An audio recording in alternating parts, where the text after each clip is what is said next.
Have you ever wondered what really happens when you click send on an email? Today, we're going to break down how email actually works, step by step. When you compose an email in Outlook, Gmail, or any webmail client, fills in the recipient, subject, and body, then click send.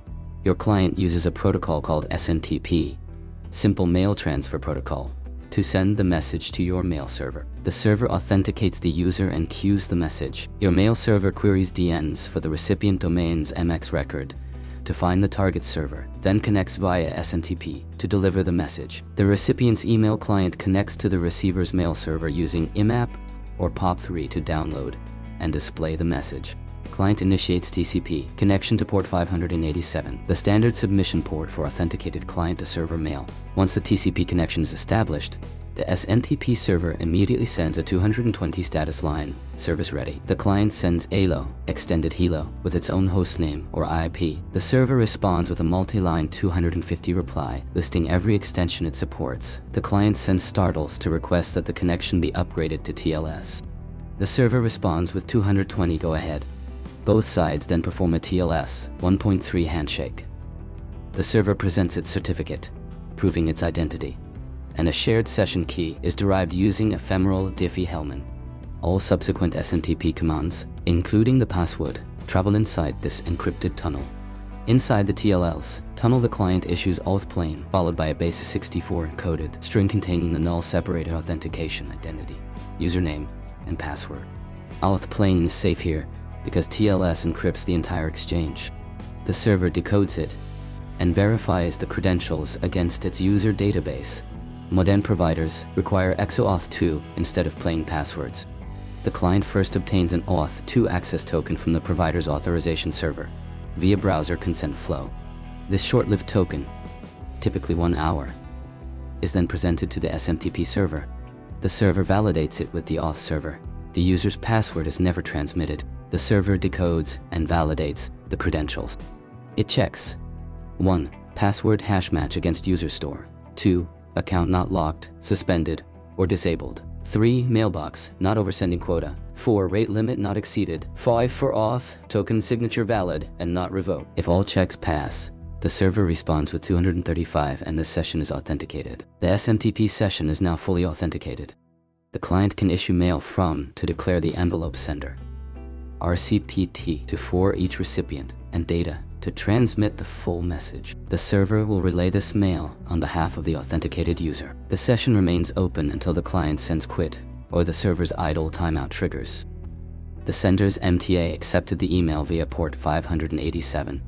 Before opening any connection, it must discover the mail server responsible for receiver.com by querying DNS for its MX records. A DNS MX query for receiver.com returns 2 records with priority values. The sender selects priority 10 and resolves mxphone.receiver.com to an IP address via an A record lookup. The sender connects to port 25, receives a 220 banner, and issues ALO. The receiver advertises startles. The sender upgrades the connection to TLS 1.3, verifying the receiver's certificate. All subsequent SMTP traffic is encrypted. The receiver performs a reverse DNS lookup on the connecting IP, confirming it resolves to SMTP sender. It then queries the SPF txt record for sender.com and confirms the IP falls within the authorized range. The sender issues mail from an RCPT2. The receiver confirms the mailbox. During data, the receiver fetches the DKIM public key from DNS, verifies the signature, then runs a DMARC alignment check. Both SPF and DKIM domains align with from. Even before the SMTP data phase, the receiver queries several DNS base block lists. The connecting IP is looked up in Spamhaus Zen, Barracuda Brabble, Swordstool, Spamcop, and Eurable. A listing in any major list can result in immediate rejection with a 555.701 error. Beyond DNS, major receivers query commercial reputation services, Senderscore, Cisco Talos, Google Postmaster, Microsoft NSNS. These aggregate sending history, bounce rates, complaint rates, and engagement signals into a numeric score. A score below threshold routes mail to spam or defers it. After the IP and domain clear reputation checks, the message content is scored by heuristic engines. Points are added for suspicious patterns, excessive URLs, missing plain text part, spammy phrases, header anomalies, or HTML text ratio imbalance. A score above the threshold sends mail to junk. Every gate has been cleared. DNS lookup, TCP, TLS, RDNs, SPF DKIM DMARC, all DNSBL checks, reputation score, and spam heuristics. The receiver issues 250 routes the message to the inbox, and the SMTP session closes with quit. Every mail server maintains, or queries, a reputation score for connecting IPs and sending domains. This score is built from observed behavior over time, volume patterns, bounce rates, spam trap hits, user complaints, and blacklist history. A poor score means rejection or spam folder routing even if SPF DKIM DMARC all pass. DNS-based blacklists are the fastest and most widely deployed reputation check. The receiver performs a reverse DNS lookup against each list's zone. A return to record means the IP is listed. Listing reasons include spam source, open relay, dynamic residential IP, botnet member, spam trap hits. Different blocklists use different evidence. An IP doesn't need to be a dedicated spammer to get listed. Shared hosting neighbors, a single compromised account, a misconfigured script sending to invalid addresses, or a sudden volume spike are common triggers. Once listed, all mail from that IP is affected, even legitimate senders sharing the IP. Mail or email providers, Google, Microsoft, Yahoo, maintain proprietary reputation systems that go far beyond the NSBLs. They track hard bounce rate, invalid addresses, spam complaint rate, FBL reports, engagement signals, opens, deletes without reading, volume consistency, and whether recipients add your domain to contacts. Recovery from a blacklist listing requires 1. Identifying the root cause, compromised account, misconfiguration, or spam complaint spike. 2. Fixing it completely. 3. Submitting a manual delist request with evidence. Each blacklist has its own process. Spamhaus requires a detailed description of the fix. Barracuda auto-delists after 30 days of clean behavior. Good reputation is built through sustained, predictable behavior. Key pillars: IP warm-up, ramp volume gradually over 6-8 weeks. List hygiene, remove hard bounces immediately, use confirmed opt-in. Authentication. SPF, DKIM DMARC, all configured. Dedicated IPs for transactional versus marketing mail, and continuous monitoring via postmaster tools and feedback loops. The mail client reads its incoming server configuration and opens a TCP connection. Emaps, port 993, establishes TLLs immediately at the TCP level before any data is exchanged. Port 143 uses startles to upgrade later. POP3s uses port 995, immediate TLS, or port 110 with startles.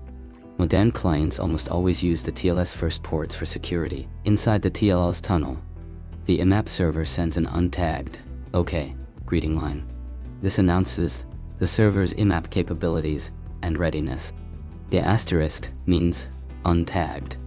It's a server-initiated message not tied to a specific client command. For IMAP, the client sends A1 login username password tagged command. The A1 tag allows matching responses to commands. Inside TLS, this is safe. For stronger security, Authenticate Plain or Authenticate X Auth2 use the SASL framework. POP3 uses user then pass commands. The server responds with a tagged OK on success or no on failure. After login, the IMAP client sends select inbox to open the inbox. The server responds with detailed mailbox state. Total number of messages exists. Number of new recent messages. Recent. The next wide to be assigned. The client uses this to determine what has changed since the last sync. POP3 uses stat. Instead, a key IMAP advantage over POP3 is partial fetch. The client requests only the message envelope. Headers, first, using sequence numbers or UID ranges. This lets it populate the message list in the OI instantly, without downloading potentially large attachments. The user can then open individual messages to fetch the full body on demand. When the user opens a message, the client fetches the full body using body or body textile for the plain text part only. MIME-aware clients fetch individual MIME parts by number rather than the whole message, saving bandwidth. POP3 uses retur followed by the message number to retrieve the complete message. It cannot do partial fetch. IMAP keeps all flag state on the server. When the user reads a message, the client sends store flags, as seen, to mark it on the server. When deleted, store flags and expunge physically removes all marked messages. Because flags live server-side, every device, phone, desktop, webmail, sees the same read, unread state. POP3 has no flag mechanism. IMAP idle allows the client to hold the connection open in a listening state. When new mail arrives, the server immediately sends an untagged ICHI exists update without the client polling. This eliminates the need for periodic polling and enables true push-like behavior. The client sends done to exit idle mode when it needs to issue commands. POP3 has no equivalent. It must poll manually. When the client is done, it sends log out. The server responds with a by untag message, explaining the session is ending, then a tagged OK. Any messages marked deleted are expunged at this point if not already done. The TLS connection is then closed cleanly. POP3 uses quit, which triggers deletion of any messages retrieved with retire if the server is in delete mode. Alright, we used an online tool to check the email server's MX record. Okay, the record is found. Now, let's run a blacklist check. As expected, it's listed on one of them.